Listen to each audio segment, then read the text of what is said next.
Acabamos con Joseph Glass por primera vez el 18 de agosto de 1999. Sabía que era un caso extraño desde el primer día. Nunca había visto a un tipo tan feliz de que acabáramos con él. Era como si le estuviéramos haciendo un favor. Rechazó la apelación. Se negó a ser visto por un capellán. Solo quería terminar con esto. Solo había pasado poco más de un año y ya era hora de que pidiera su cita con Dios. Me asustaba solo pasar por su celda. Era como nuestro propio Hannibal Lecter. La forma en que se quedaba allí, en el fondo de su celda, era como si te hubiera estado esperando. Las luces siempre se fundían en cualquier celda en la que él estuviera, y los de mantenimiento se habían cansado de arreglarlas. No parecía importarle en lo más mínimo. La oscuridad parecía tragarse su mitad superior, y todo lo que podía ver era el blanco de sus pequeños ojos brillantes asomándose entre todo aquel negro. Billy golpeó los barrotes con el bastón. «Arriba y a por ellos, vaquero», dijo con ese tono burlón. «Por fin ha llegado la hora en que pagues lo que debes, enfermo hijo de...» «Billy». El alcaide Taft lo silenció con una palabra. «Si no puedes actuar como un profesional, tendré que pedirle que se vaya». Billy hizo una pausa y se lamió los labios agrietados. No. Este es un espectáculo que no me puedo perder». Glass parecía irritar a Billy más que cualquier otro prisionero. Le gustaba que al menos fingieran que sentían pena por lo que habían hecho, o que actuaran asustados por lo que les esperaba. Pero este ni siquiera tuvo la decencia de derramar una lágrima. Tenía la cara de piedra como una estatua, incluso mientras lo llevaban a la silla. A Billy le gustaba bromear a veces, diciendo que deberíamos llevarnos al tipo con unas baterías de coche y meterle el miedo en el cuerpo, para que dejara de actuar tan estoicamente. Creo que solo bromeaba a medias. Después de lo que este tipo le hizo a esas chicas, bueno, Billy tiene una hija, así que supongo que tocó una fibra sensible. Todos lo vimos freírse. El alcaide, sus hombres más cercanos, el hombre de la cara delgada que representaba al comisionado de correccionales, el médico de la prisión, las familias de esas pobres chicas. La única rareza que noté en ese momento fue que el hedor de la muerte nunca abandonó la ropa que llevaba ese día. Y entonces, a la mañana siguiente, llegamos al trabajo y volvimos a ver el blanco de aquellos ojos brillantes mirándonos desde la oscuridad. «Buenos días, señores», dijo, como todas las mañanas, con aquella vocecita ronca. Lo admito, dejé caer todo lo que llevaba encima. Retrocedí, tartamudeé como un niño confundido. Demonios, casi grité. Tú no eres. Se supone que estabas... No sé a qué se refiere, señor. Se inclinó hacia mí como si quisiera hacerme un agujero en el pecho. Su tono casi sonaba decepcionado. Nunca vinieron a buscarme. Me prometiste que ayer sería el final, señor. Pero nunca viniste. Esperé toda la noche. ¿Por qué me mintió? Taft y yo nos miramos. Ambos teníamos la misma pregunta en nuestras mentes. Si Glass seguía vivo, ¿a quién demonios metimos en la morgue anoche? ¡Jesucristo! Taft se atragantó cuando retiró la cubierta del cadáver, tambaleándose. Es Billy. Miré. Sé que no debería haberlo hecho, pero no pude evitarlo. Y siempre me perseguirá la imagen de mi amigo tendido de espaldas, con la boca abierta y los ojos nublados mirando al techo, abiertos de par en par como si hubiera pasado sus últimos momentos en un estado de terror. El público nunca supo lo que pasó. La historia encubierta fue que al pobre Billy le había dado un paro cardíaco. Internamente, fue el mayor escándalo que he visto. El peor caso de incompetencia y negligencia de la historia. Hicieron caer la ley sobre cualquiera que estuviera tangencialmente involucrado. Taft y yo fuimos despedidos, y nos habrían procesado a nosotros también, pero eso habría requerido admitir que sucedió. Pero nunca pude entenderlo. De esas docenas de testigos, ¿ninguna persona se dio cuenta de que estábamos atando a un guardia a la silla y no a un preso? Era imposible hasta el punto de lo absurdo. Glass había sido el hombre de la silla. Nunca había estado más seguro de nada en mi vida. Unos meses más tarde, una noche noté que se iba la luz por toda la ciudad. Fue breve, así que no le di importancia. Al menos hasta que recibí una llamada de un número familiar a la mañana siguiente.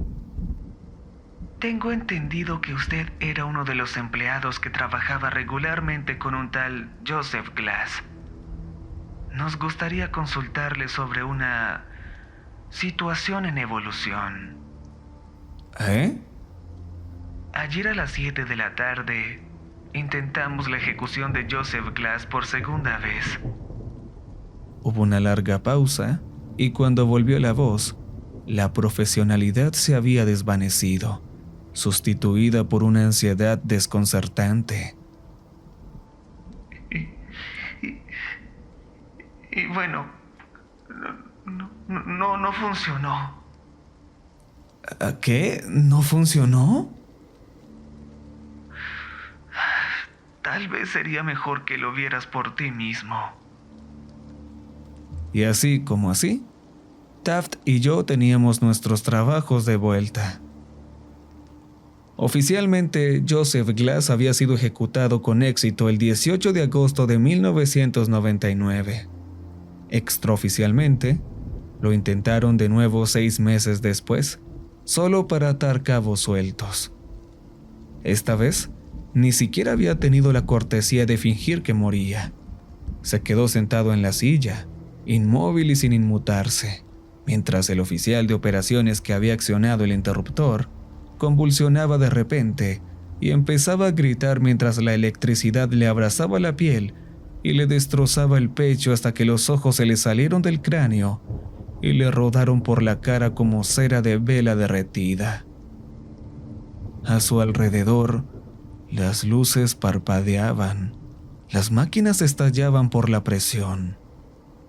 Era un caos. Los federales estaban ocupando del caso, desde un departamento del que nunca había oído hablar.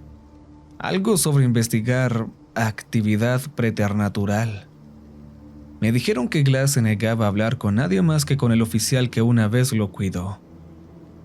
Entrar en la sala de interrogatorios casi me hizo sentir como si yo mismo fuera un convicto siendo conducido a su ejecución. Glass me miraba fijamente cuando entré, como si hubiera estado esperándome. Eso no me sorprendió. Respiré entrecortadamente mientras me sentaba frente a él. Ya me había sentado frente a tipos en serie y psicópatas y no había mostrado ningún atisbo de miedo. Pero, ¿cómo no iba a tenerlo ahora? Sentado frente a un hombre capaz de acabar con la gente sin tocarla. Glass. Oficial Méndez. Su tono no transmitía ninguna emoción. Creía que me había abandonado. No, Glass.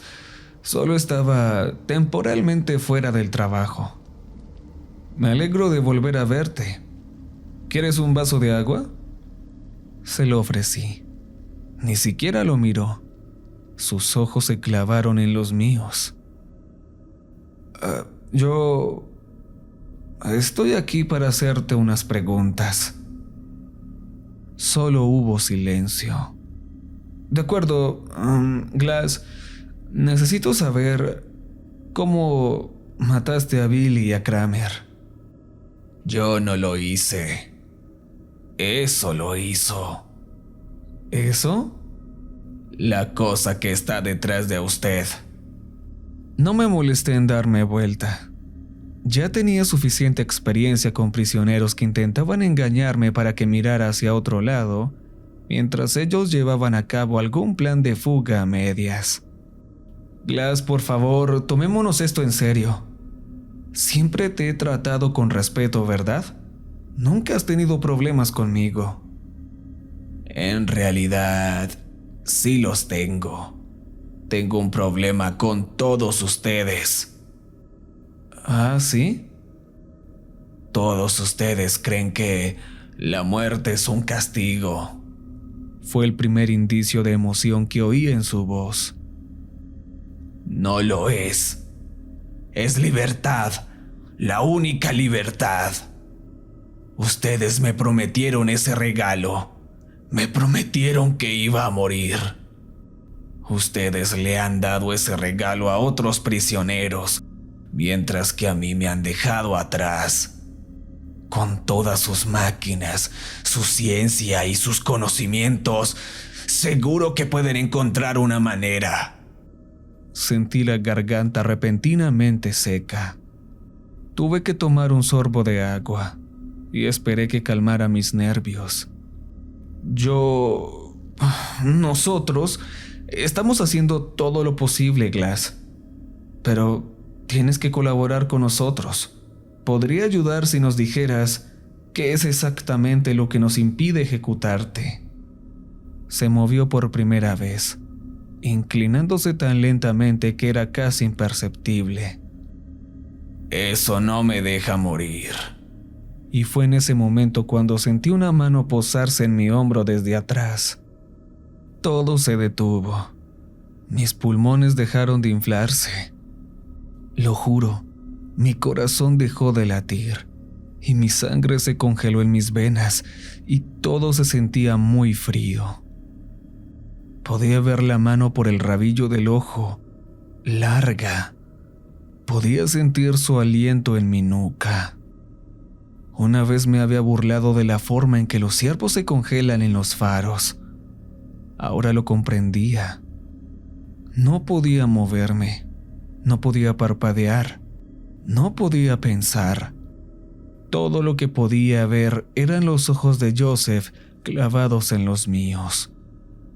Aquellas infinitas brasas de oscuridad, aquel mar estigio que se arremolinaba, que se agitaba y tronaba en la negrura de su iris. Y me había asfixiado allí de no ser por aquellos agentes de negro que suspendieron el interrogatorio y entraron furiosos. Más tarde me enseñaron las cintas de la cámara de seguridad. No había nada detrás de mí, nada poniendo su fina mano sobre mi hombro, nada en absoluto. El 7 de mayo de 2001, Glass iba a ser ejecutado por tercera vez, en la horca o eso oí, en algún lugar oculto del gobierno, lejos de miradas indiscretas. Mientras esto ocurría, Taft y yo compartíamos vasos de whisky en su despacho. Normalmente era para celebrar algún suceso, pero ahora era porque estábamos asustados. Taft siempre me había parecido joven a pesar de su edad, pero era la primera vez que el alcaide parecía realmente viejo. Observaba el patio mientras bebía un trago. ¿Te he contado alguna vez por qué elegí este trabajo, Méndez? Negué con la cabeza y suspiró. En el 63 encontraron el cadáver de una mujer en el asiento trasero de un coche calcinado, en un parque estatal cerca de mi barrio. Una dama de compañía. Uno de sus clientes la había descuartizado. Quemó las pruebas. ¿Y sabes lo que pasó, Méndez? A nadie le importó. Nadie se molestó en investigar. ¿Quién se daría cuenta de una mujer menos en la esquina de la Quinta Avenida, verdad? Eso Eso no me sentó bien. Cada vida importa, incluso las que intentamos dejar de lado. Todo el mundo tiene gente que les quiere, y recuerdos de infancia y todo eso. Todos merecen justicia, sean quienes sean. Dejó el vaso y me miró a los ojos. Así que me uní a la policía. Conseguí que se reabriera el caso, encontré al tipo y vi cómo se freía. Y me gusta imaginar que ella también estaba allí mirando cómo se quemaba. Hubo un momento de tensión y luego una risita. Por supuesto, después de aquella bala en la cadera de 1971, ya no podía seguir el ritmo. Pero he sido igual de feliz aquí. Ver cómo se hace justicia me hace sentir que hay una especie de orden kármico en el mundo. Las buenas y las malas acciones se pagan con la misma moneda. Finalmente, con ojos viejos, párpados arrugados y cansados, lo dijo. Lo he pensado y... si Glass no desaparece esta noche, voy a retirarme. No puedo hacer más esto, Méndez. Después de lo que les hizo a esas chicas, ¿qué clase de orden puede haber en un mundo donde un monstruo como ese está simplemente más allá de la justicia? Me sorprendió. El alcaide Taft siempre me pareció un tipo inamovible. ¿Qué haríamos sin él? Morirá, señor. Funcionará esta vez. Tiene que hacerlo. Pero parecía profundamente inseguro. Con un último trago tembloroso, se inclinó hacia adelante. Sus ojos. Me miró fijamente, como si estuviera desesperado porque lo entendiera, porque lo supiera. Esas cosas en sus ojos, ¿no las has visto? Y en ese momento, Taft se levantó de la silla. Fue tan repentino, tan inexplicable, que apenas pude registrar lo que estaba presenciando. Alguna fuerza invisible lo levantó 2 o 3 pies por encima del suelo, colgándolo allí. Se atragantaba, tosía y resoplaba, desesperado por respirar un aire que no le llegaba. Lo agarraba algo por el cuello que yo no podía ver. Me di cuenta de que estaba siendo asfixiado. Y con los ojos muy abiertos y horrorizados, como los de Billy, me suplicó ayuda en silencio. Salté de la silla y rodé sus piernas colgantes con los brazos. Al principio intenté tirar de él hacia el suelo, pero me di cuenta de que solo conseguía tensar la soga invisible que le rodeaba el cuello. Entonces, intenté levantarlo todo lo que pude, lo que le alivió un poco, pero no mucho. Le rodaban las lágrimas por la cara, que se le hinchaba y se le ponía azul. Y aunque no podía ver la soga, veía la piel amoratada donde le había apretado el cuello. Mientras tanto, yo gritaba hasta quedarme ronco. ¡Socorro! ¡Que alguien me ayude, por favor! ¡Jesucristo! ¡Necesitamos ayuda aquí! Pero nadie vino. Caí y le arrastré conmigo, y su cuerpo se sacudió de repente con un crujido repugnante. Tardé un rato en armarme de valor para mirarle. Tenía el cuello demasiado estirado y la cabeza inclinada hacia un lado, en un ángulo de casi 90 grados. Tenía los ojos muy abiertos, la lengua hinchada y colgando de sus labios secos.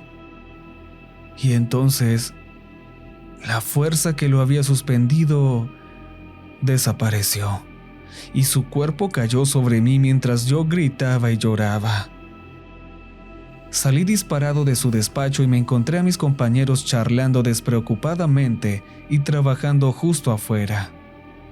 De alguna manera, A pesar de todos mis gritos y súplicas mientras Taft agonizaba, ninguno de ellos había oído nada. Seguí el ejemplo de Taft. Quería renunciar. Estábamos tratando con algo impío, algo cuyos zarcillos podían alcanzar cualquier distancia, y mi vida, quién sabe, tal vez incluso mi alma, estaba en peligro. Pero los agentes de negro me dejaron clara una cosa. Si me negaba a cooperar, sería el chivo expiatorio perfecto para el asesinato del alcaide Taft. Me hicieron entrar en la sala de interrogatorios y me encontré con un Joseph Glass que había abandonado toda pretensión de humanidad. Sus ojos se habían oscurecido a un negro puro, o tal vez no tenía ojos en absoluto, solo ventanas a algún lugar de la oscuridad exterior.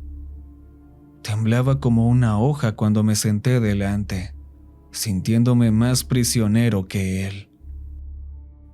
Señor Glass.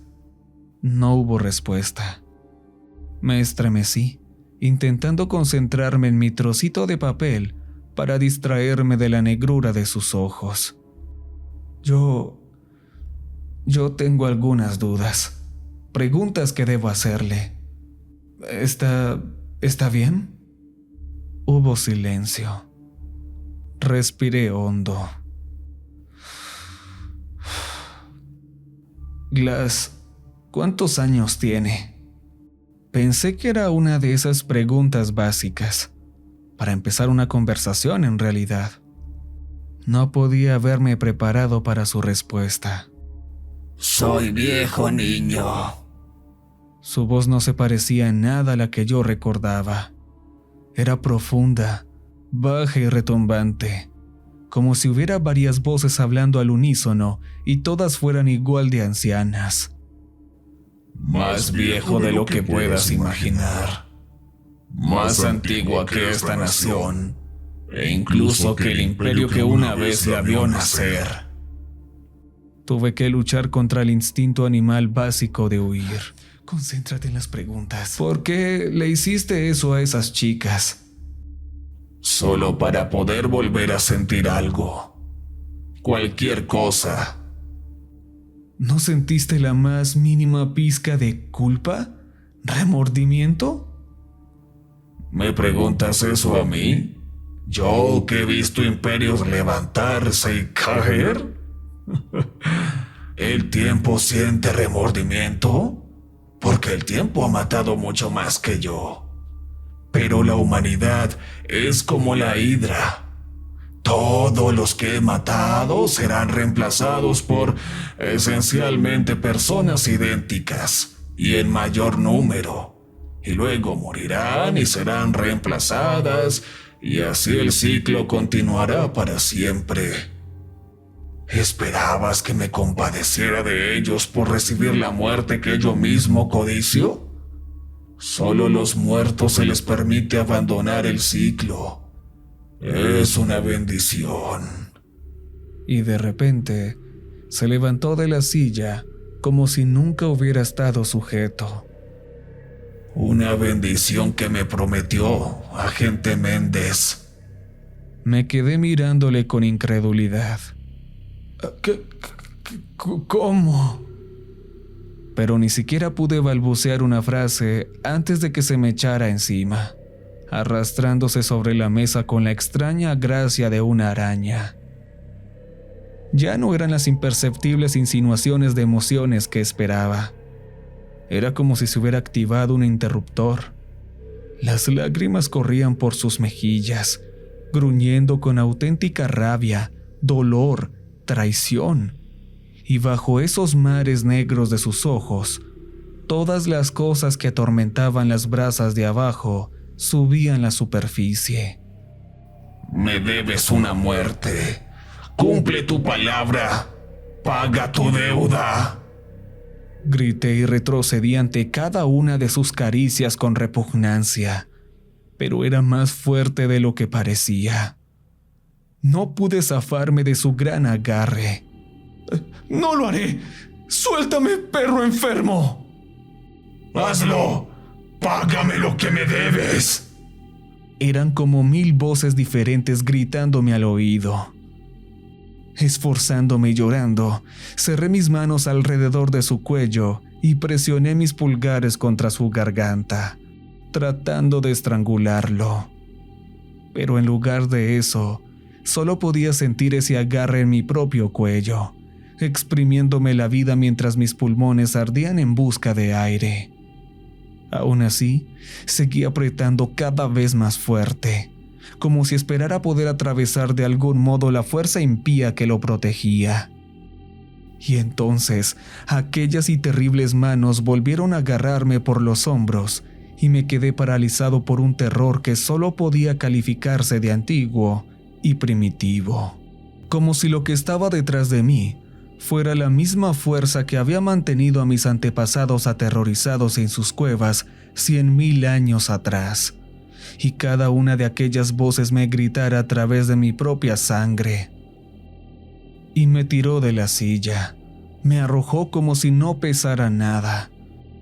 Y lo siguiente que supe fue que me estaba despertando en la enfermería. Una vez más, nada de esto fue capturado por las cámaras de seguridad. En la grabación, solo entro en la habitación y tomo asiento con movimientos extraños, casi robóticos. Y luego los dos nos quedamos sentados, mirándonos fijamente, sin hablar, sin movernos, sin pestañear, durante 1 hora. Después de esto, Joseph Glass entró en un estado catatónico, y desde entonces se negó a conversar incluso conmigo.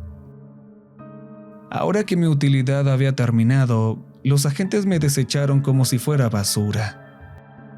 Ni siquiera parece importarles si se lo cuento a alguien, porque ¿quién iba a creerme?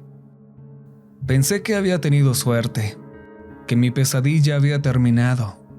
No podía estar más equivocado. Busca en cualquier registro público y no encontrarás una sola mención del nombre de Joseph Glass. Lo han escondido en ese lugar clandestino y han borrado todo rastro de él. Yo diría que ha sido despersonalizado, si es que alguna vez pudo ser llamado persona. Pero siguen probando todos los métodos de ejecución. No sé muy bien por qué. Tal vez es para la investigación. Estoy seguro de que al ejército de los Estados Unidos le encantaría encontrar el secreto para hacer a sus hombres tan imposibles de acabar como Glass. Y además, ellos no son los que tienen que lidiar con las consecuencias. El 3 de junio de 2005, probaron con un pelotón de fusilamiento. Lo sé porque mi mujer y yo estábamos en una segunda luna de miel, bailando lentamente junto al lago, al son de nuestra canción favorita, cuando de pronto sentí una humedad contra mi pecho. Miré hacia abajo y vi sus ojos grises y apagados como un cristal empañado, y su pecho destrozado por disparos que no hacían ningún ruido. El 23 de diciembre de 2012, probaron la inyección letal. Ese fue el día en que encontraron el coche de mi hijo estampado contra un árbol. Y los forenses, desconcertados, descubrieron que había muerto incluso antes de que se produjera el accidente, con el torrente sanguíneo contaminado con pabulón y cloruro potásico. Hace años que me aislé de todos mis conocidos y me refugié en una cabaña en medio de la nada, pero el hedor de la muerte sigue persiguiéndome. Hace un par de años encontré una noticia sobre mi sobrino. Al parecer, lo habían encontrado completamente desangrado, con las venas totalmente vacías, a pesar de no haber signos de lucha. Dios sabe qué clase de métodos arcanos de ejecución estarán probando ahora. No me dejará en paz, no mientras siga en deuda con él. Pero también he estado investigando sobre esas legiones incalculables de cosas que presencié mirando desde ese mar ennegrecido a los ojos de Glass. He aprendido cosas que los hombres no estaban destinados a saber. Ritos practicados, herramientas ensambladas, ingredientes. Y creo que sé dónde lo tienen. A pesar de que me vendaron los ojos, conté el segundo entre cada vuelta en nuestro camino. Y desde entonces he pasado semanas vigilando el lugar, catalogando cada punto de entrada. Quizá me esté volviendo loco, o tal vez he encontrado realmente la manera de ponerle fin a todo este horror, para finalmente darle a este monstruo la justicia que Taft hubiera querido para él, por mi familia. Joseph Glass había tenido razón en una sola cosa. Tengo que pagar lo que debo, aunque eso pueda acabar conmigo.